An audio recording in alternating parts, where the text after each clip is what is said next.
Hello and welcome back to the Timur Podcast, a show where you and I investigate the life, character, and conquests of Emir Timur, Tamerlane, or simply Timur. Timur was a man who rose to power in the mid-14th century and carved for himself an empire that would stretch over much of Central Asia and the Middle East. But where we last left off in his story, he had quite a long way to go before acquiring this. In the year 1360, Khan Tughlugh Timur of the Moghuls invaded the lands of Transoxiana in Central Asia in order to re-establish the once mighty Chagatai Khanate. And this invasion was a total success, as no one was strong enough or brave enough to defy the Khan. But as often happens when a Khan is off on campaign, rebellion broke out back home, and Khan Tughlugh Timur was forced to return back to his domain in Moghulistan to crush all opposition. But this meant that the newly conquered land of Transoxiana was surged with this power vacuum. Now that the Khan and his army are gone, there's quite a bit of opportunity for anybody to better himself. I know this, you know this, and the entire population of Transoxiana knows this. And as we saw last episode, all sorts of alliances just burst into action. And Timur, the Timur, not the Khan Tughlugh Timur, but our Timur, if you will, was among those who instantly leaped into action. And at first, things went quite well for Timur. He was lord of his home city of Kesh, he commanded a contingent of the Barlas tribe, he was able to create a small army, he allied with Hadir, leader of the Yasauri tribe, and he also formed an alliance with the powerful Emir Hussein, the regional strongman of the city of Kabul. And not only were Hussein and Timur allies, but the marriage between Timur and the Princess Aljai, sister to Hussein, made Timur and Hussein brothers-in-law. So, all in all, you take all that, and things are looking pretty good for Timur. But Timur and his friends were not the only ones building up strength, of course. Timur's uncle, the Haji Barlas, leader of the other half of the Barlas tribe, was intent on defeating his nephew and securing his ultimate leadership over the tribe, as had once been the case. And to facilitate this outcome, Haji Beg allied with the powerful Bayezid Jalayir, leader of the Jalayir tribe. And as we saw last episode, these two sides finally met in battle. And the end result was Timur's forces either abandoning him or fleeing, but either way leaving Timur with no manpower, no allies near enough to aid him, and facing the wrath of his uncle, the man whom he had challenged and perhaps betrayed in order to gain leadership of the Barlas tribe. But the politics of the steppe were in constant flux, as we've seen many times, and Timur's life was not only spared, but he was embraced by his uncle as a long-lost friend. Now, this may have been all for show, or this may have been genuine, but what we know for certain is that Haji Beg spared Timur's life. Timur had been defeated, his forces scattered, he was humiliated by submitting to Haji Beg, he lost all leadership of Kesh and within the Barlas, but he was alive. And then, a messenger arrives to the city of Samarkand, where Haji Beg and Bayezid Jalayir had been commanding their forces from, and where Timur now was. The messenger was brought before these men and then allowed to give his message. Rebellion against the mighty Khan Tughlugh Timur, leader of the Moghuls and true heir to Chagatai Khan, the rebellion had been utterly crushed. And now the Khan turned his eyes again to the west, to Transoxiana. But the Khan is not at all pleased with how his subjects have been acting in his absence, fighting petty feuds between themselves. Did they not know that they were all servants to the heir of Chagatai? These were actions that needed to be held accountable. The Khan now demands that these petty lords all come to him and formally submit. There will no longer be any question as to who the true ruler of Transoxiana is. There can only be the Khan and the Khan's servants. Now, last episode, we talked about those three options that these tribal leaders had in regards to how they could answer the Khan's demands back when he invaded the first time in 1360. You could fight, you could submit, or you could flee. Well, fighting was pretty much off the table here. The Moghuls were way too powerful and united to resist at this point, and everybody knows it. You could flee, as Haji Beg had done the first time the Moghuls had invaded, but if the Khan really is intent on securing his rule here, he's not going to rest until he has hunted you down. And so, what we see here is that the tribal leaders of Transoxiana just rush to him to formally and obediently submit to the Khan Tughlugh Timur. Bayezid Jalir, leader of the Jalir tribe, goes to the Khan. Bayan Saldus, leader of the Saldus tribe, goes. Timur and his contingent of the Barlas followers go, and Timur's uncle Haji Beg also decides that this time, he had better submit to the Khan. And there were dozens of other tribal and urban leaders who went as well. Everybody's just rushing to the Khan to submit. So picture this. You have all of these important players, many of whom had just weeks before been enemies and engaged in battles against one another, and now all of them are here on their knees in front of the Khan, not knowing what on earth he is going to do with them. Now, steppe tradition at this point was that execution of leaders was exceedingly rare and usually quite frowned upon.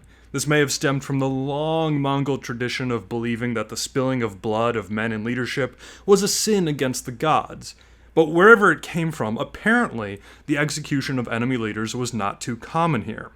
And we've seen this play out several times, with Amir Khazagan sparing some of his enemies, and even Haji Beg sparing Timur. And when the Khan had invaded the first time a year ago in the year 1360, he had maintained this tradition. But in his eyes, that hadn't worked out too well at all. To the Khan, leaving powerful and troublesome men alive had turned out to be nothing but a thorn in his side while he was back home putting down insurgents. And if he was to truly be the sole ruler of Transoxiana, of the Chagatai Khanate, then a precedent needed to be set. So as the Khan is demanding that each of these guys formally submit to him, the time comes for Bayezid Jalir, leader of the Jalir tribe, to do the same.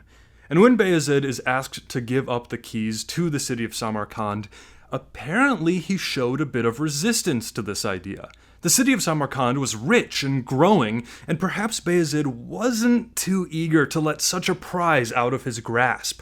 But add to this that Bayezid Jalir had been involved in the fighting while the Khan was gone. Well, this was just too much for the Khan.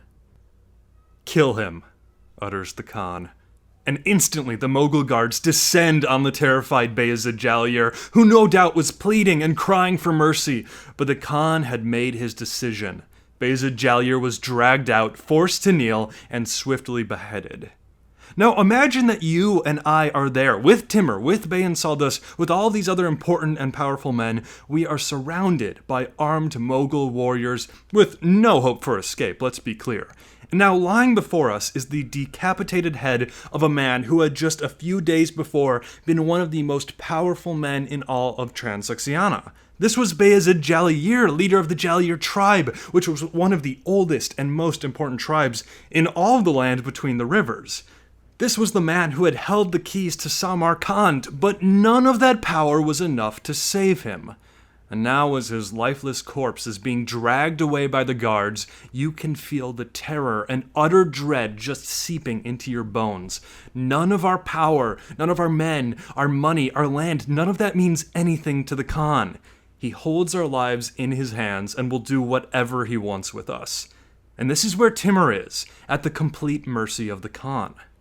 Now, while most of the leaders of Transoxiana had traveled to the Khan in order to submit, not everybody had arrived yet. Haji Beg, uncle to Timur and leader of part of the Barlas tribe, was on his way to submit. He had fled during the first invasion, but with this second invasion, he decided to take his chances and to ask for the Khan's mercy. So while Haji Beg is on his way coming to the Khan, he gets word about what just happened to his friend and ally Bayezid Jalir, and Haji Beg quickly comes to probably the correct conclusion that if the Khan was willing to behead a man as powerful as Bayezid, then he definitely, that is Haji Beg, could not count on any mercy at all. So like he had done a year before, Haji Beg gathers his most loyal followers and flees from the Moghuls as fast as humanly possible, because if he is captured, death is the only thing that awaits him, and he knows that now. Hearing this, Khan Tughlugh Timur immediately sends a detachment of his soldiers to track down and eliminate Haji Beg, and so the horsemen ride out. But wait, this Haji Beg was a member of the Barlas tribe, right? Was there not also another man who claimed leadership of this tribe? Somebody who I, the Khan, had entrusted to fix this issue only a year before? And so now the Khan turns his attention to Timur, and Timur is brought before the Khan. Like these other troublesome, pesky lords, Timur has been involved in the battles and the politics in the absence of the Khan. His loyalty was questionable at best, and now his own kin, his uncle, was fleeing, was a traitor. And you can bet that the Khan was wondering just how close Timur was with his uncle. Sure, they had been enemies, they had fought a battle, but did they see him, the Khan, and the Moghuls as even greater a threat than each other? If let go, just how long would it be before Timur pursues loyalty to his tribe and family instead of to the Chagatai leadership? So with Timur now kneeling before the Khan utters, "Kill him." Okay, now to be honest, we don't know for sure if the Khan ordered Timur to be killed like Bayezid had, but I find it quite likely, because, let's take a look. The Khan hadn't just executed Bayezid Jalil, he had killed off several other important tribal leaders at this point, whom our sources leave unnamed. And later on, we'll see the Khan kill even more guys. And then what we also see is that several people speak up in Timur's defense.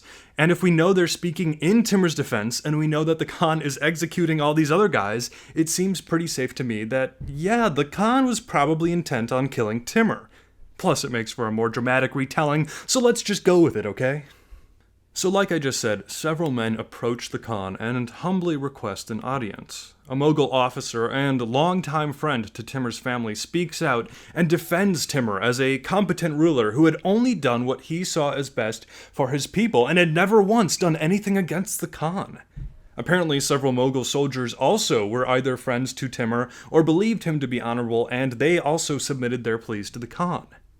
Now, I'm going to pause the narrative for a minute to tell you something really interesting and very cool. So, one of our best sources on Timur's life comes from a Spanish ambassador who was sent by the King of Castile to seek diplomatic relations with Timur. Now, this happens decades later from where we are now. This diplomat meets with Timur in the early 1400s, once Timur has created most of his vast empire. But what's so valuable about this source is that Clavijo, the Spanish diplomat, is quite, well, somewhat of an honest historian. He's not overwhelmingly pro-Timur, and he's not overwhelmingly anti-Timur, if you will. And for our purposes, this makes what he says a bit more trustworthy. So when Clavijo, this Spanish ambassador, is in Timur's court 40 years from where we are now, he observes two old knights, as he calls them, two old soldiers, standing guard in places of honor in Timur's court. And he learns that these two men, one named Omar Tobar and the other Khalid Sheikh, had many years before stood up for Timur's character and had begged for Timur's life to be spared by the Khan. And this gives us this wonderful glimpse into Timur's character. Timur is brutal, one of the most brutal and most violent men who has ever lived, no doubt. But he also greatly rewarded loyalty. And he remembered these two soldiers who had defended him so many years earlier, and now they held places of immense honor in his court. Timur rewarded and cared for his men who were loyal to him, and we're going to see this time and time again, even as soon as our next episode, actually. But okay, so let's return to the narrative, to these two soldiers who are now speaking for Timur and who will years later be rewarded by him. So they speak in his defense, and because of this, the Khan actually listens. And one way or another, the Khan was convinced that not only should he allow Timur to live, but that every action of Timur had been in accordance with the Khan's rule. And the Khan needed men like this. So we see Timur, and he is restored as the rightful leader of the Barlas tribe, especially now as his uncle was branded a rebel.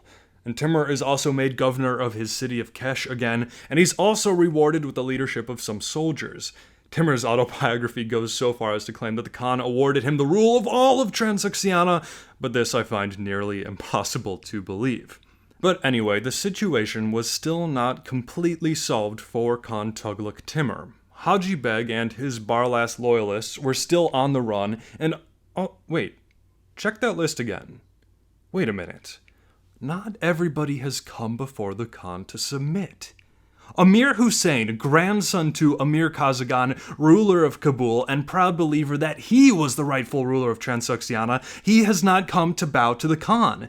In fact, Hussein is busy building up his defenses and gathering troops, and when the Khan hears this, he's mad, and he and his Moghul forces just immediately march south to crush Hussein.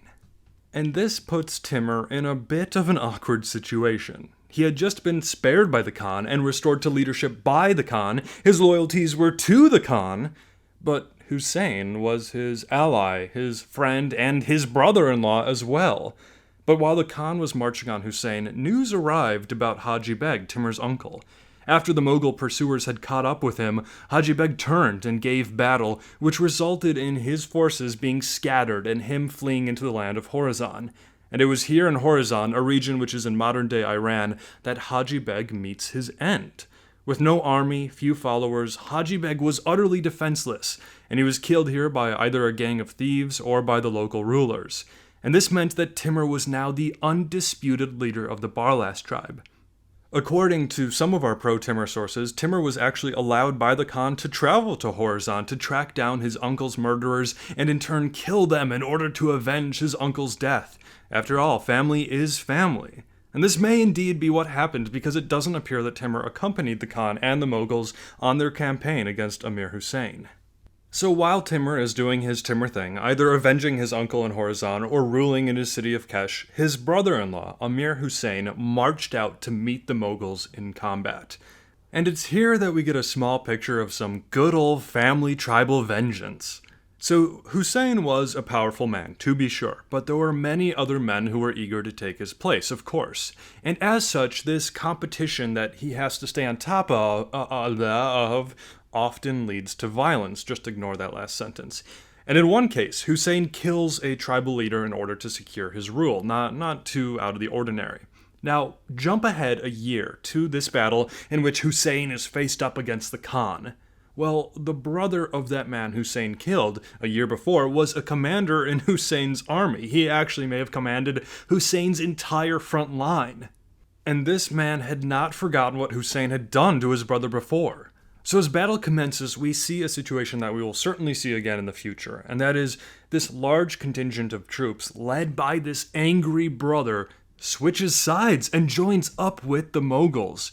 And with this, the battle is pretty much over. The Moghuls now have an overwhelming advantage, so what we see is Hussein's forces are defeated and scattered, and Hussein is forced to flee with his wife, his family, a few retainers, and whatever followers still believe in him, he has to flee for his life. And so Hussein disappears into the desert. And then the Khan unleashes his warriors upon Hussein's lands. They pillage, they burn, they enslave, and the subjugation of Hussein's small kingdom is a complete success. Soon thereafter, the Khan and his army returned to Samarkand and the heartland of Transoxiana to further solidify his rule. And it's here that Bayan Saldus, leader of the Saldus tribe and plotter in the coup against Mirza Abdallah so many years earlier, is brought before the Khan and swiftly executed. And then more potentially troublesome leaders are dragged in and taken care of.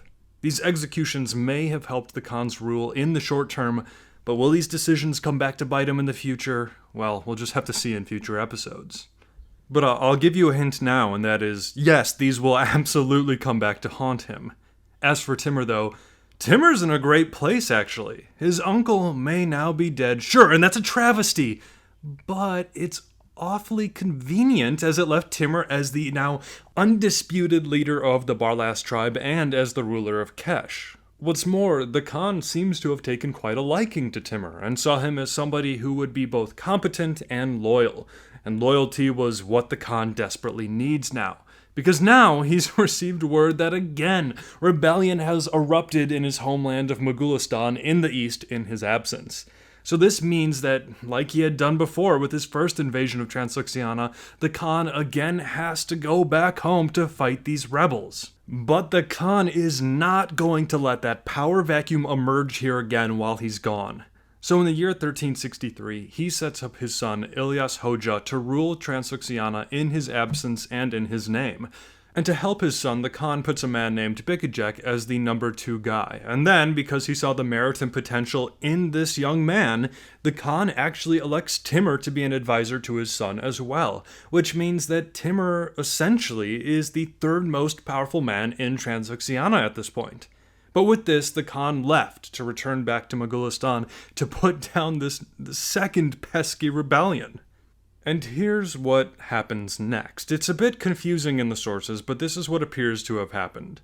It appears that the Moghuls, being led by the Khan's son Ilyas Hoja and his primary advisor Bikijek, were absolutely ruthless rulers.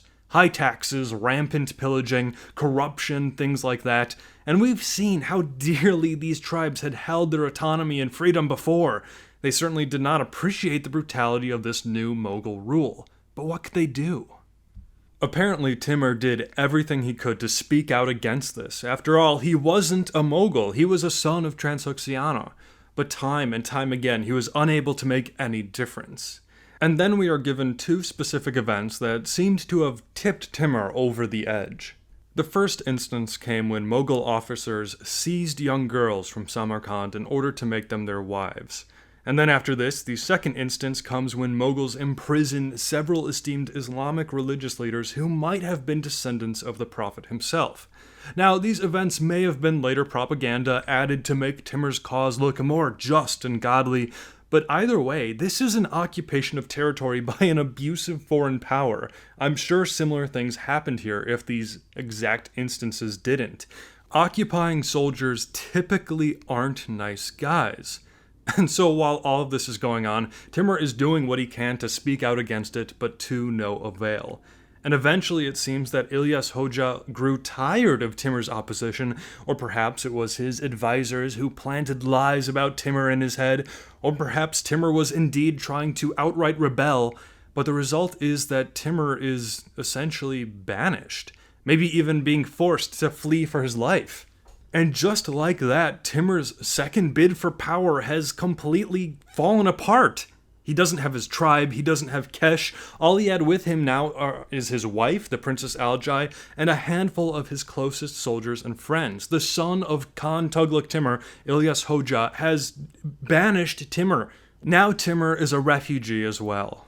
So where on earth is he supposed to go at this point? Well, this is where Timur hears something that could change everything. His friend, ally, and brother-in-law, Amir Hussein, was somehow still alive. Hussein was a refugee as well, stripped of almost all of his power, but he was alive, and he was somewhere in the desert of Khorasan. And so, with no power, few friends, and many enemies, Timur knows what his next step is. Timur has to find his brother. This has been the Timur Podcast. I know this episode is a bit shorter than normal, but I think this might be what we do from now forward. Instead of releasing episodes that are an hour long or an hour and a half long once a month, I'd much rather try to get back to that weekly release schedule, even if it means the episodes are a bit on the shorter end for now. So we're going to give this a try and see how it works. So thank you for listening to the show. I'm glad you're here on this journey with me. If you want to reach out to me for any reason, questions, complaints, compliments, what your views on 17th century piracy is, feel free to email me at timurpodcast@gmail.com, follow the show on Facebook at timurpod, or on Twitter at podcasttimur, or check out the show's website at timurpodcast.com. On the next episode, which hopefully will be out this week, we will see how Timur plummets to one of the lowest points in his life. Find out what that means next episode right here on the Timur Podcast.